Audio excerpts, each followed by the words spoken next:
Olá pessoal, aqui é o Velgas. Hoje é dia 5 de abril de 2026. Vou fazer uma análise estratégica, uma análise militar, estratégica militar e econômica também, do impacto tecnológico e os desafios estratégicos no front. Então é tudo isso que a gente está vendo hoje, até os últimos acontecimentos, já desde o início dessa segunda fase da invasão, para nós ver o rumo em que a coisa está andando. Porque a guerra agora virou, pelo menos da Rússia também, mas mais do lado da Ucrânia, muito tecnológica. E nesse vídeo eu examino as recentes avaliações do Instituto para o Estudo da Guerra. Eu me guiei muito neles, né? O ISW, Institute Study of War. Então é em cima desse trabalho deles que eu me guiei. Mas não só nele, né? Mas vou citar bastante ele. Este vídeo examina justamente as recentes avaliações. A análise que eu faço aborda as preocupações de comentaristas militares russos também, que às vezes eu cito eles e eu continuo acompanhando, né? Ela aborda preocupações deles e fala a disparidade tecnológica existentes entre a Ucrânia e a Rússia, especialmente no que diz respeito à guerra de drones, e como ataques à infraestrutura logística estão moldando as expectativas para os próximos anos de combate, se eles avançarem além desse ano. Eu espero que a guerra termine esse ano, né? Que a Rússia seja asfixiada, a Ucrânia consiga asfixiá-la economicamente e também politicamente e também militarmente, o que ela está fazendo com seus ataques a longa distância. Bom, quero pedir vocês que não são inscritos, inscrevam-se no canal. Esse é um canal que todos veem a verdade. Então junte-se àqueles que gostam da verdade.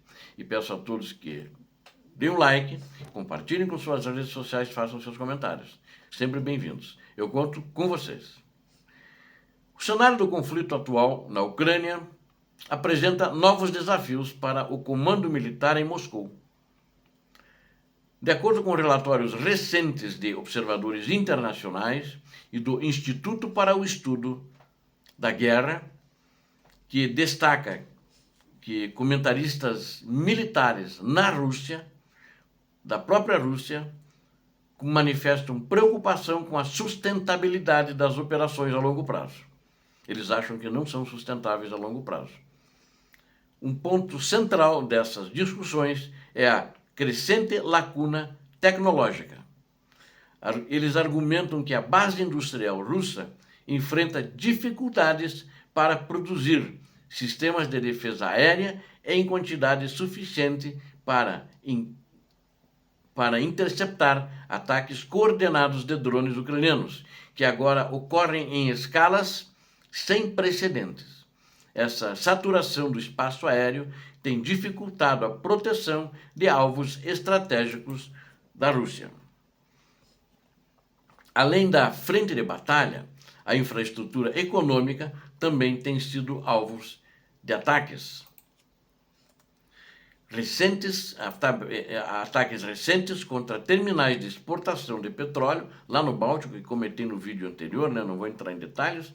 Isso mostra uma interrupção, além de significativa, muito grande. É um prejuízo a longo prazo para a Rússia muito grande. Eles só vão conseguir reconstruir isso depois da guerra, efetivamente. E vão precisar de muito dinheiro para reconstruir. Esses eventos eles impactam diretamente na capacidade de financiamento e a manutenção de esforços de guerra, né, da Rússia contra a Ucrânia, essa guerra criminosa que o ditador russo está movendo contra a Ucrânia.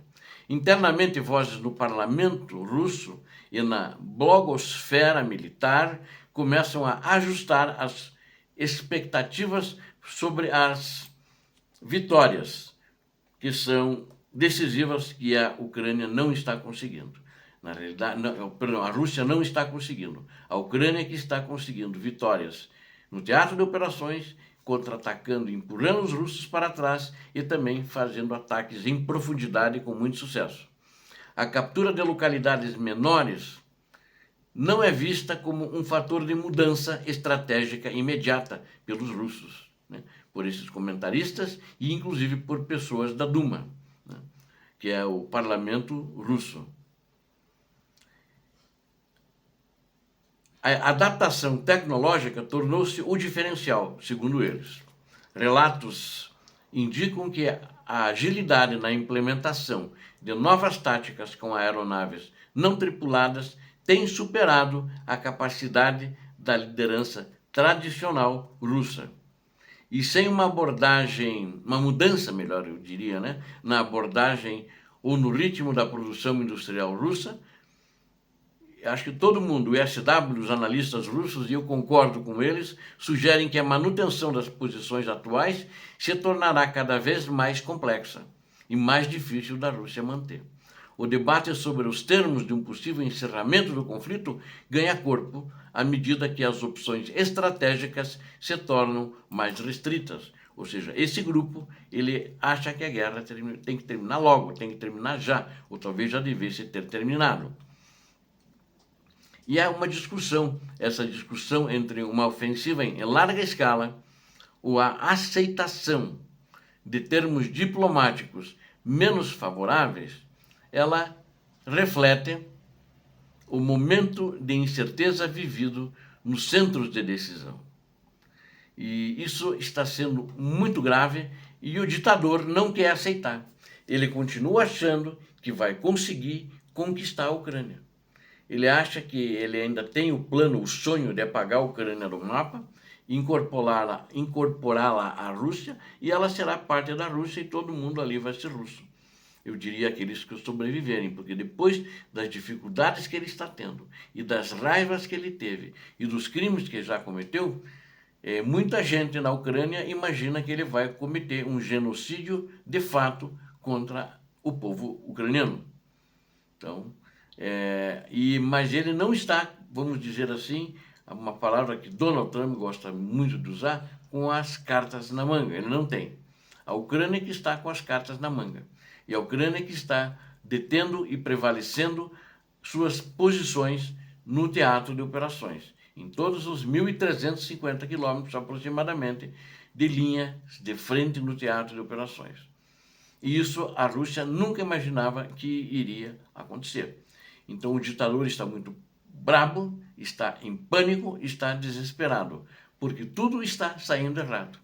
E muita gente fala para ele agora já abertamente. Eu acredito que isso seja uma perda de medo dele, e isso significa uma perda de poder, que as pessoas já não estão ouvindo mais ele, e estão falando abertamente, inclusive na imprensa, apesar das proibições e penas de até 15 anos de prisão para quem se colocar contra a guerra na Ucrânia. Ou seja, lá não existe liberdade para o povo se expressar. Quer dizer, se você for contra a guerra, você pode ir preso e ficar 15 anos, como muitos foram. Muitos foram, e inclusive crianças foram tiradas dos pais, eu já comentei aqui no vídeo, dos pais russos, lá em Moscou, e foram entregues a outras instituições de ensino para também serem educadas como russos, mas não moravam mais na casa dos pais, né?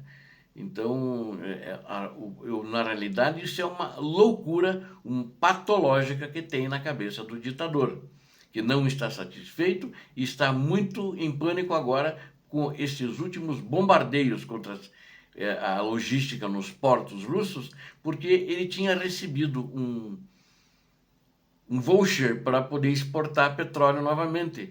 As sanções foram suspensas, mesmo que temporariamente, mas ninguém acreditava que elas seriam temporárias, que Donald Trump dispensou, que é outro que deve estar com raiva, porque assim que ele suspendeu, autorizou as exportações russas, imediatamente Zelensky foi lá e mandou: destrua os portos. E é isso que aconteceu. Ou seja, tem autorização, pode exportar, mas não tem por onde exportar.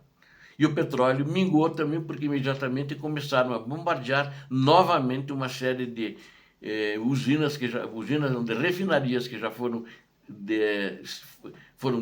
bombardeadas anteriormente, mas estavam parcialmente funcionando. Foram lá e acabaram com tudo, e aí a festa acabou. Tem menos petróleo e menos local para fazer a exportação. Para a gente concluir, a dinâmica da guerra moderna demonstra que a superioridade numérica pode ser desafiada pela inovação tecnológica e pela precisão logística. Hoje em dia, superioridade numérica no teatro de operações para países que têm tecnologia não quer dizer nada, né? A gente vê isso com a Rússia. Por causa disso, as baixas delas são tão altas. O cenário descrito por analistas russos aponta para uma necessidade urgente de reavaliação estratégica, enquanto os custos econômicos e militares continuam a subir para ambos os lados. Ou seja, o custo disso está muito alto e as baixas estão muito altas também. Os custos em todos os sentidos, custos econômicos para as russas e custos humanitários para seu próprio exército, que eu não tenho nenhuma admiração e não faço nenhuma defesa deles. Eu sempre digo, se o teu inimigo está fazendo besteiras, no caso a Rússia, deixa que faça. Então que o Putin continue usando as mesmas táticas, o problema é dele, porque eu digo o seguinte, é uma guerra, e os soldados que têm suas famílias, que muitas vezes a gente fica com pena, coitadinhos, moram lá na Rússia, coitadas das famílias deles, eles estão morrendo, mas aqueles que não morreram quando chegaram e conquistaram aqueles territórios que eles têm da Ucrânia, o que eles fizeram? Primeira coisa, receberam camisinhas, preservativos, né, do comando russo determinado pelo ditador da Rússia e foram saindo estuprando meninas, idosos, todo mundo. Então, não tenho nenhuma pena disso, justamente pela atitude. E os ucranianos nunca fizeram isso no teatro de operações em nenhum lugar, como instituição. Eles fizeram isso como uma instituição que isso é aceito pelo comando russo. Obrigado a vocês que assistiram esse vídeo. Conto com vocês. Deem um like. E não esqueçam de se inscrever, vocês que não são inscritos. Aqui vocês viram a verdade. Deus abençoe a todos. Deus abençoe o Brasil. Paz e bem, paz para toda a humanidade. Muito obrigado. Feliz Páscoa.